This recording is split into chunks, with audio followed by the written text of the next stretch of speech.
Welcome to Smart Money, a monthly series where I cover some of the best stocks with huge growth potential that you can currently buy out there on the stock market. I evaluate these companies on the basis of how good of a buy they currently are in terms of their price, how good their future outlook is, and what makes especially them such a great investment. All of this follows the premise of finding stocks and doing the fundamental research that you need to build a portfolio, which can create a significant net worth while preserving your wealth even in the worst of times. So make sure to stay until the end to get the full-on overview of each company. And if you liked the video, I'd appreciate it if you could smash the like button. Coming in the first place of today's video, we have a company which I'm sure most of you already know to a huge extent. Some consider it to be a meme stock, others say this company is going to change not only its industry, but the whole world. The company which I'm talking about is Tesla. Since I'm quite sure Tesla doesn't really need an introduction, let's jump straight into the facts. First of all, Tesla is currently valued at about 779 billion US dollars, which to some extent can be attributed to their revenue of about 31.5 billion in the company's last fiscal year. These were, as most of you know, driven by the delivery of about 500,000 EVs and a whole lot of different services. Although Tesla doesn't pay a dividend, it has to be said that Tesla rewarded their shareholders quite handsomely in the past with a return of about 424.07%. But what leads me to believe that Tesla, even after their price run-up, is a great investment?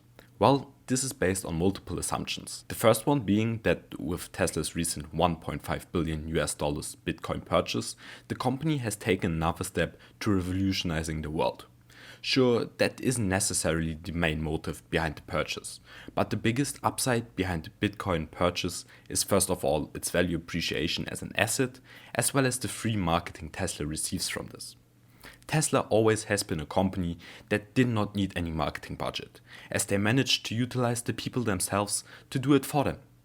While that might be an unconventional tactic, I'm 100% sure that Tesla would not be where they currently are without interacting with the public like this. May it be a funny tweet by Elon Musk, a funny meme regarding current news, or just a shot against short sellers. Tesla is a company which I personally cannot see losing a lot of market share, as they continuously appeal to what consumers want and enjoy even outside of their products. However, it must be said that their products obviously also continue to do very well. And while their Tesla EVs have been on the forefront in recent years, I can see a huge opportunity for growth in their solar division. First of all, we have all seen the plans of the Biden administration and their pledge to support the renewable energy segment, which in my opinion will definitely play a role for Tesla Solar, which are solar panels integrated into a roof that actually look quite cool. What, however, is the icing on the cake for me, besides the fact that you obviously can save on your electricity bill, is that thing called cross-integration. This means that if you own a Tesla, you do not have to worry about charging your car at all. Simply drive it home, plug it in, and enjoy basically free charging with your Tesla Solar, without obviously the headache of finding a supercharger. While in addition fixing a broad problem of limited electricity capacities. Sure, this is highly simplified, but I think it should outline the case for Tesla Solar a little. If you want me to cover Tesla in another video where I go more into detail, feel free to comment that down below. However, let's move on to the second company of today's video, which has been around for a little longer than Tesla, but still manages to change our lives on a daily basis. Our second company of today is the second biggest publicly traded company by market valuation, or as most of you know it, Microsoft. Microsoft is a company which I've admittedly haven't liked too much in the past. However, I have to admit that my opinion over the recent quarters has shifted quite a lot for multiple reasons. Before we however get into why that is, let's have a quick look at some facts about Microsoft. At the time of making this video, they are currently valued at about 1.8 trillion US dollars, which to some extent can be attributed to their revenue of about 143 billion. It also has to be said that Microsoft at the same time rewards their shareholders with a $2.24 dividend that over the past 5 years has been growing at a 10.13% growth rate. But why is Microsoft such a great investment? Well, Microsoft is a company for which the usual tech argument of the world growing more digital applies in multiple ways. An example of this even taking place to a huge extent in bad economic times is the last year, in which Microsoft managed to grow their revenue by about 17%. This increase, however, not only came from the typical Microsoft products like Office 365, but to a great extent can also be attributed to Microsoft's somewhat overlooked segments like gaming and security, which both bolstered pretty huge numbers in terms of growth but also user bases. However, this isn't even my main argument for Microsoft, as I personally see the biggest upside for them in their cloud computing service, Azure. Azure has been one of the players taking market share in a rapid fashion, to the point where they are now starting to close in on the formerly biggest player, Amazon Web Services. Sure, there still is a 12% difference between the two, but with the possibility of AI integration and highly competitive prices, Azure at the moment seems like the better player in the long run to me.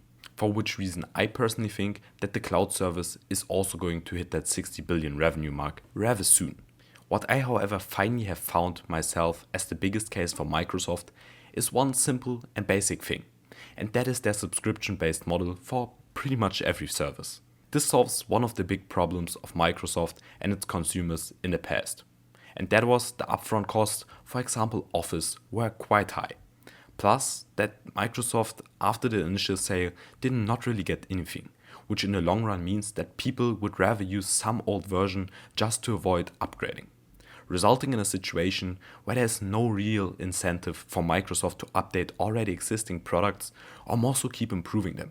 And I have to admit that with about 47.5 million consumer subscriptions and the cheapest price being $69.99, you get a sizable income from just Office products.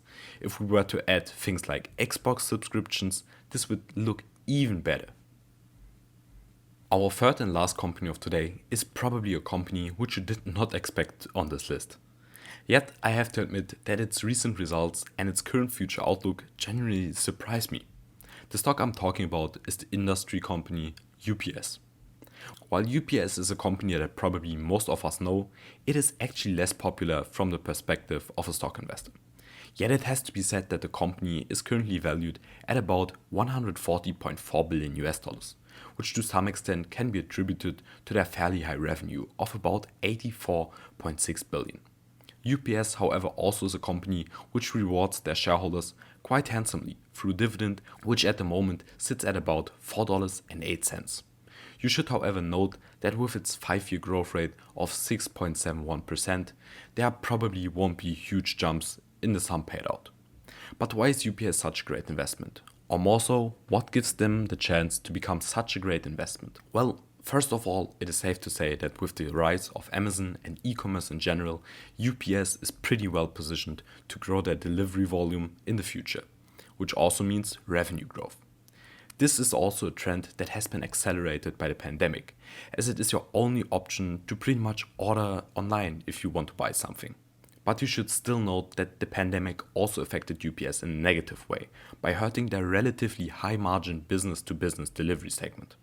With the lockdowns, however, somewhat ending or loosening up, I personally could expect a fairly high rebound in terms of revenue numbers in this segment. I personally, however, also somewhat bet on UPS following through with their policy of improving margins throughout the company, as this in combination with high volumes through Amazon and other e-commerce platforms could result in a sizable income for UPS, on which they can later bank on in order to pay down debt and become debt-free or just get into new ventures.